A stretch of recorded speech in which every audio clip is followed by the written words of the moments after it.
Hello, friends. Robert Bevan here, author of the Caverns and Creatures series of comedy, fantasy novels, and short stories. With me is Sam West, and today we're breaking down our picks for the best five and one worst. What are we on? Level four, Druid Spells. Indeed. We're in a world full of conjuration magic and summon effects and long concentrations and druids being a prepared caster that is so built around concentration it's painful. Your options are definitely a bit constrained because of that, and I think some of my picks reflect that. I try to make sure it's clear out the gate, like spells that don't take your concentration are much better on druids because of how powerful their concentration effects are. So, just things to consider. They tend to have like hour-long duration, game warping kinds of crazy summon stuff. So we're gonna talk about a lot of those today, I have a hunch.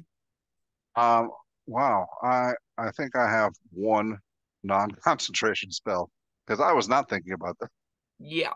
It's and like there aren't they're not exactly all winners as far as like non-concentration effects go. But that should be a note, like just because it's a little bit worse than you'd expect for the rate of a spell, something like Blight didn't make my top five, but like it is a non-concentration 8d8 nuke. And that's pretty fine on a lot of druids. So, whenever you're crafting your own lists, you probably don't want all these concentration effects, but one or two of them is going to be pretty good. And then taking non-concentration effects that are useful, just dig for them. They exist. They're around here somewhere. You just gotta, do a little bit of reading and look for that concentration tag. Other caveat, uh, Sam chooses his spells in order, best to worst, one to five. I do not. I just five spells I think are cool, and they deserve to be in the top five That's in fair. no particular order. All right. Um, guess I'll kick off this time. Do it. All right. Uh, Speaking of conjuration and concentration, I chose conjure woodland beings. That's the number one. Yeah. Correctamundo. Spell is busto. It's particularly busted, not just because, like, okay, so how it works is rules is written, which is I've never seen anyone in my life play it rules is written correctly the first time they've casted the spell. Rules is written, you pick one of these four CR ranges, CR2 or lower, 1 or lower, half or lower, or fourth or lower. And then you get a number of creatures depending on which one you pick. So you get 8 CR1 fourth, 4 CR1 half, 2 CR1, or 1 CR2 Fey creatures. Now, notably, 8 of a CR1 fourth creature is way better than any of the other options because 8 is a lot. And 8 creatures doing 8 creature things just breaks the action economy wildly. On top of Especially that, if those creatures are pixies. correct, if they are functionally 7th level casters with with a cast of polymorph each and a cast of an at-will invisibility and a whole bunch of other absurd, utter, busted nonsense. And like if you play it rules as written, which again, I don't know a lot of people that tend to out their game. Like if you're learning the game, if you're a DM DMing for the first time, it's not necessarily all that intuitive to be like, okay, this spell lets me pick a CR, and then I tell my DM what CR I pick. Normally they just tell you summon, you pick what the monsters you want to summon. A lot of time how it works, which isn't good because then you pick pixies and the game's broken in half. But even if your DM picks, their list is really limited, and like even sprites, darklings, satyrs, like the sprites, pixies, blink dogs, and boggles are the only creatures that fit the CR1 fourth bucket. So if your DM wants to give you any amount of variety, you're probably getting pixies and the game's getting cracked in half. So like there isn't really a fair way to use this. There's not even like a way that a DM can really nerf it into the ground because 8 blink dogs is still outrageous. 8 boggles, like from the Vol's Guide to Monsters, assuming they have that book, is still outrageous. So yeah, this spell is not even remotely fair. If you want to use it, you're gonna have to talk to your DM about it first because it is God, it's powerful, and it will turn a game on its head in like half of a second. A druid will go from desperately needing its allies at fifth level to get to seventh level and no longer needing anyone and just being their one man party, and it's the druid show all day every day with their 8 pixies. I I spoiler alert. Polymorph made my list. This Yup. spell is 8 polymorphs. On top of Yes. the rest of what pixies can cast. You want to figure out a way to get more concentration when you're a druid? Try getting 8 pixies to concentrate on spells for you. Yeah. It's real good.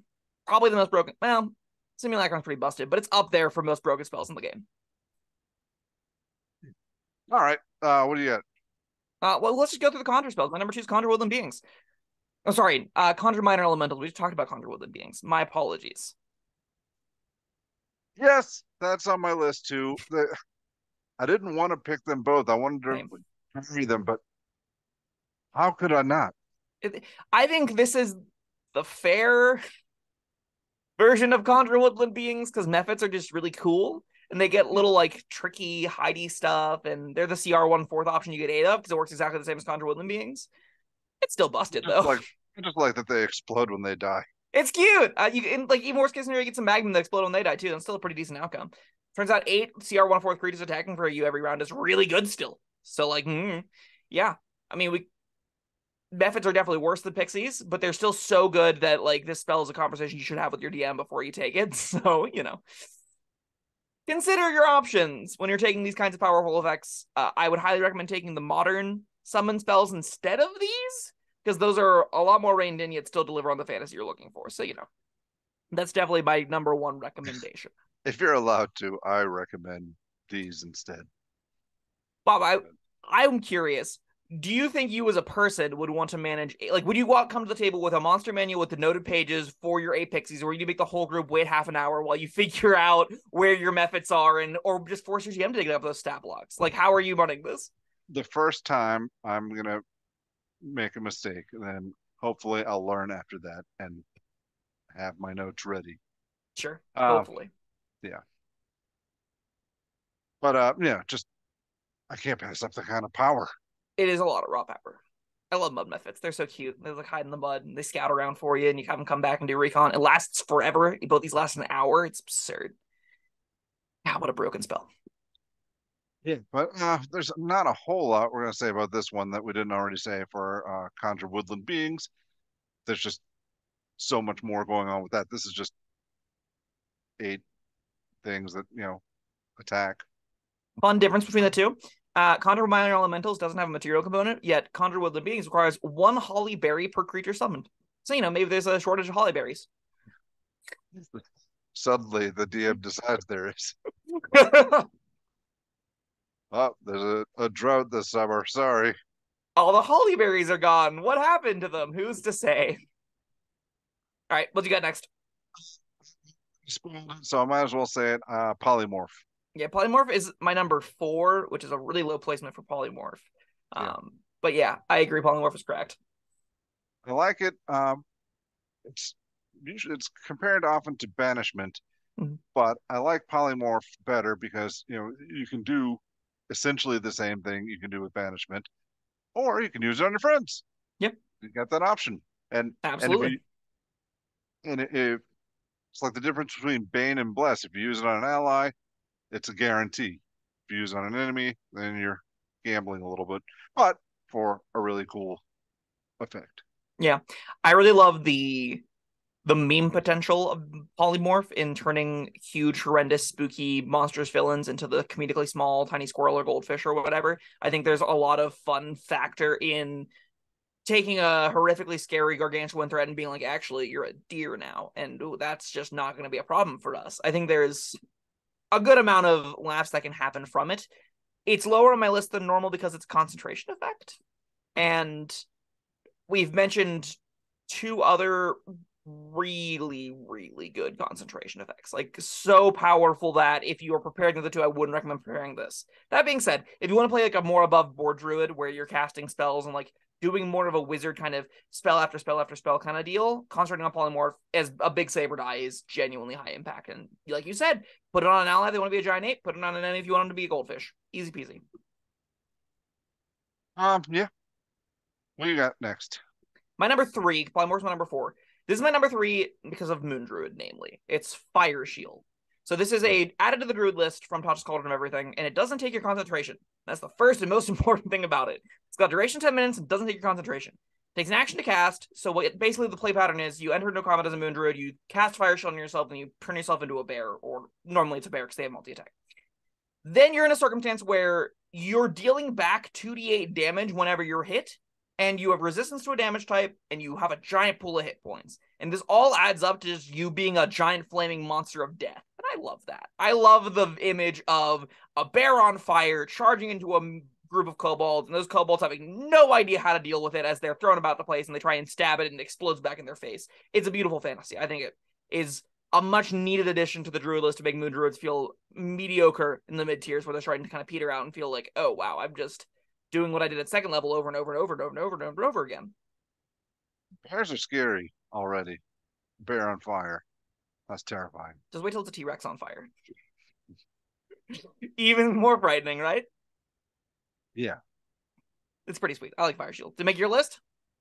No, it didn't. I looked at it, but there are just too many spells I wanted to put on the list, and I wasn't thinking about the concentration thing. So, no, I got at least one more concentration spell.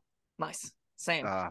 I will also note this is great on spore druids. They care about being in melee range. They like to make this big halo of spores around them and like beat things up. So, Fire Shield on them is a little bit of a fantasy like breaking thing where it's like, but you're a mushroom on fire, but it's good on them still, even if the fantasy is a little bit jarring. The bear on fire is not natural either. Yeah, but there's something a lot more metal about a bear on fire than necessarily I think of whenever like a mushroom man on fire. That's just like two really weird things as opposed to a normal thing just being on fire being enhanced by one weird thing. Maybe this is how my brain works. Well, speaking of fire, I picked Wall of Fire as my next one. It just seemed obvious. It's a giant wall of fire. Does some damage. Sure. Puts up a barrier. You can't see through it. You can throw stuff into it. Yeah. It goes, I think Wall of Fire didn't quite make my list, but it definitely is a consideration for those people that have been playing with Spike Growth up to this point and want like a little bit of an improvement or like a different tool to mess around with the Spike Growth stuff that normally is like Thorn Whip, normally Gust of Winds and stuff. Playing with shoves and pushes and pulls and all that kind of nonsense does tend to go with alongside Wall of Fire really nicely, where you like pull people through it, they take the damage, you push them back out, they take the damage, you pull them back in, they take the damage, you start yo-yoing people all over the place. Definitely that kind of fantasy, for sure. And I like that kind of fantasy. Yeah. You're a big fan of anything that like shoves people around, slows them. Big Ray of Frost proponent, big Crusher proponent over there. Love just knocking things around. Assert dominance. Give them a push. I think, as far as concentration effects go, I struggle to take this over all of the summoning stuff, but yeah. It's definitely a different character, but it can still be a great time, I'm sure. Well, I mean, it's battlefield control as well. You got a bunch of stuff you don't want going to a different part of the map. Wall of fire. Yeah. And then they can either take 5d8 damage or go to where they want to go. Yeah. That's, a difficult Or they can take 5d8 damage and then you shove them back through. And then where do you think you're going? Yoink with Throne Whip. Very cute. Rounding out my list is a spell I never thought, and frankly, it doesn't deserve this a lot. But I love it too much to not include it here. It's Watery Sphere. God, I love Watery Sphere. This spell is so much fun. I wondered if that was going to make your list. Would it have if you didn't recently see the D&D movie? No, definitely not. But it has a starring moment in it where the big evil wizard Safina sticks Edwin and Helga in a bubble and just rolls them away. And I love it so dearly. It's a really fun play pattern of you create a bubble and you stick things in the bubble and then you just throw the bubble around for fun. And it's a multiple save over a period of time. It's a fun way to have an encounter. Now, is it that raw powerful? No. I might take it over Banishment because I think the fun value is that high, or over Polymorphism, the fun value is that high. It's definitely not like top of the top powerful. That being said, for what's left on the Druid list, I'm not that upset to take a spell that's just predominantly fun because I think most of these things are just worse versions of the Conjuration spells we've already talked about, or bad non-concentration effects that you take because they're non-concentration. That's kind of what you're left with as a Druid at this point, which is probably an alright place to be still. Yeah, I'm surprised your list is finished, yes? Yeah, it's all 5. Okay, because I noticed that there is a Dominate Beast and Charm Monster, and neither one of those made your list. I chose, my last pick is Charm Monster. And I chose that over Dominate Beast because, while dominating is better than charming, Beast, what kind of beast are we talking about? Like, Beast kind of like level off where monsters keep on going. Yeah. I definitely think you're spot on with Dominate Beast there, right? Like we're reaching 4th level, like getting to 7th level when you get 4th level spells is reaching a tier of play where we're losing out on the beasts. We're not fighting wolves and bears anymore. We're starting to fight giants. We're starting to fight, big, scary, spooky genies and stuff. I thought Charmed Monster had concentration attached to it, and it definitely doesn't. And that certainly improves how I feel about it on Druids. And you're right, this probably should have made my list over Watery Sphere. It's yeah. Why? So Charmed Monster made your list. Why do you like it? Why is it here? Well, if monsters are scary, and if you can get them to not want to kill you, that's a good thing. Agreed. If you never be like, hey, a big spooky ogre that's gonna bash our brains in, or hey, big spooky troll, can we not do this right now? Let's just have a cup of tea and chat for an hour. I'm all into it. I love that it upcasts to hit multiple things. I love that you can send a 5th or 6th level spell slot and get 3 things charmed at the same time. That seems pretty great. Charmed is good. I forgot about that, but yes, that's another one of the things I like about it. Yeah. I think if you are at a table where Charmed Person is doing a lot of work and you want to scale that fantasy up, Charmed Monster is a really easy shoe-in. It doesn't really feel very druidic to me, but it definitely is going to be good on these characters again, especially because it doesn't take your concentration. You can have your Summon Beast up and be like, oh, we're still going to lose to that giant threatening thing. I'm going to charm you, and we're going to have a conversation instead. Yeah, that's reasonable. I'm into it. Yeah, it's definitely better than Watery Sphere. Yeah. I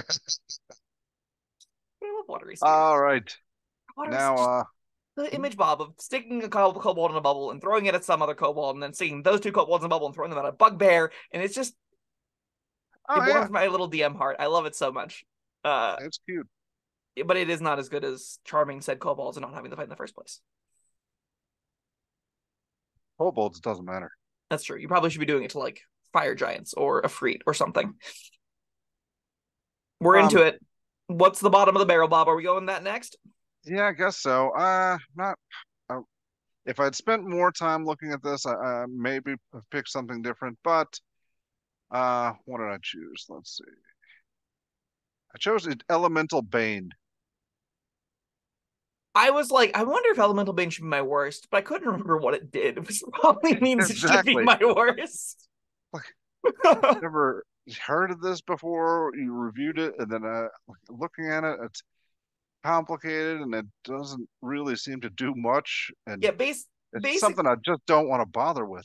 Sure. You spend a 4th level spell slot, your concentration, big check mark against it in Druid, and you make a con save, and pick a damage type, and then whenever it takes damage of that type, it takes 2d6 extra damage of that type, and it loses all resistances to it. So, like, if you are against something and you want to deal 4 instances of fire damage to it, you go, I'm going to Elemental Bane you fire, and then you do 8d6 fire damage, assuming a bunch of fire damage connects. This is a really neat build-around kind of thing, but it is so unreasonably difficult to make it worth the cast. You need, like, 16d6 worth of damage out of this to justify the cast of it. And if you're getting rid of resistance, that might happen. But if you're not getting rid of resistance, you're not hitting 8 instances of an elemental damage type in a fight. It's almost never going to happen outside of like upcasting Scorching Rays and stuff, right? So this goes on a very niche build. Maybe it's cool in a very niche build, but you're right. It is pretty atrocious on everyone else. You have to spend an action to cast this, and they don't take the damage the first time around. You have to hit them with something after that. Very crucially, you can't be the source of the damage. You have to have a wizard that's doing the Scorching Ray builds, right? Like, you can't be the one doing the bunch of instances of a damage. You want to set that up to happen. Well, no, you don't want to be for the exact reason you just said, because you don't want to have to waste your turn getting no damage out of it. You want someone else to immediately cast you on that damage. If you cast this, no one does any of the damage type, and then you have to be the one that falls back on the damage, that ain't it. That's certainly not worth the cast. Cast any 4th level damaging spell and you'll be way happier about that. This sets someone else up to do huge amounts of damage. This is not something I would ever try and make fit onto my own build of, I set up my Elemental Bane, and then next turn I'm going to get you. That's not it. Like, if you had a team of ice wizards or something, then maybe. And then you're going specifically after... That's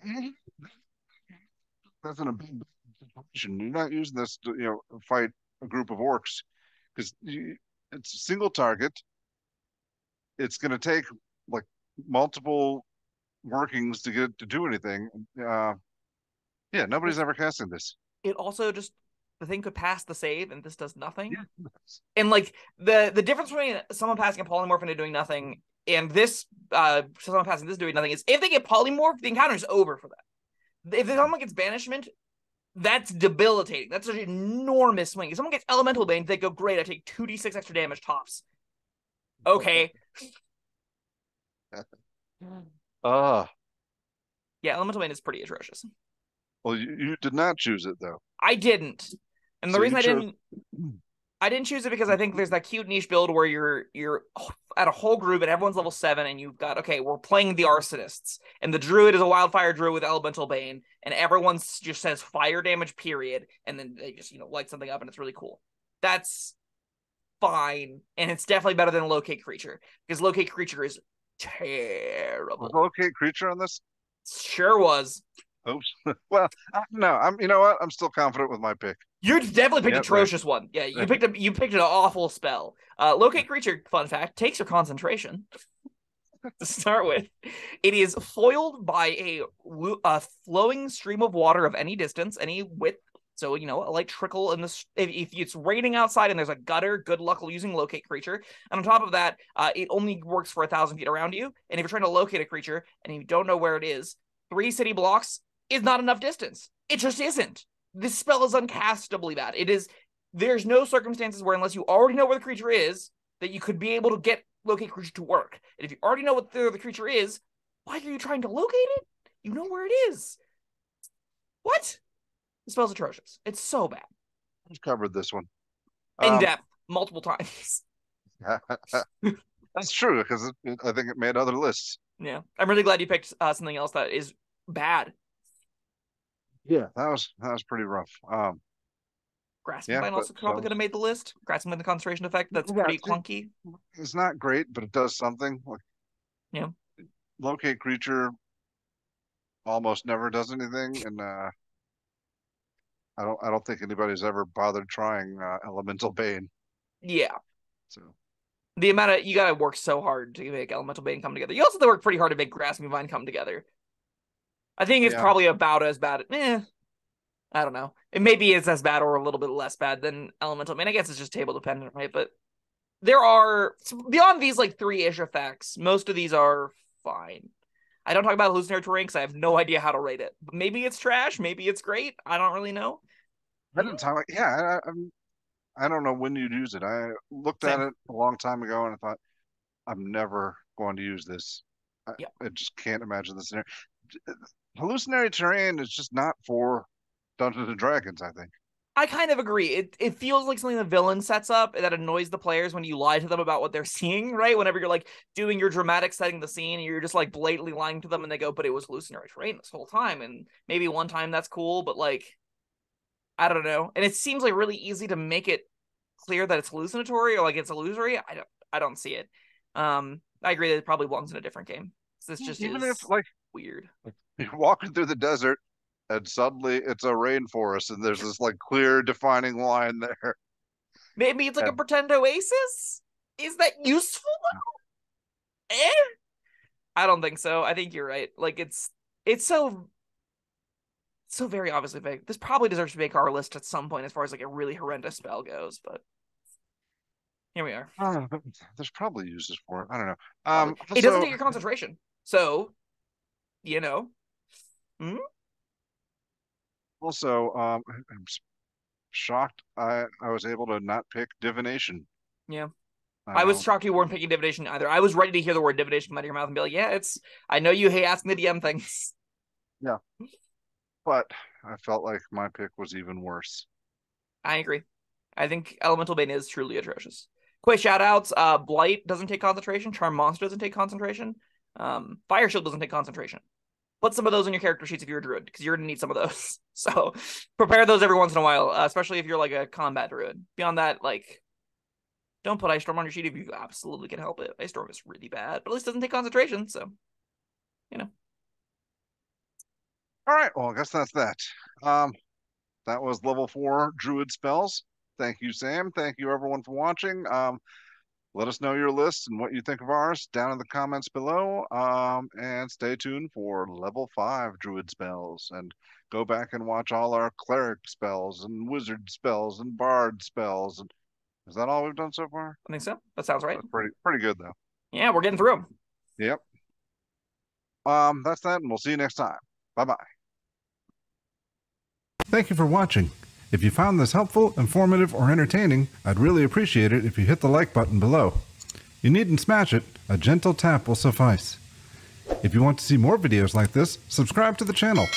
And make sure you check out the links in the description, where you'll find my Caverns Creatures series of comedy fantasy novels, Sam's full review of the spell, and other fun things.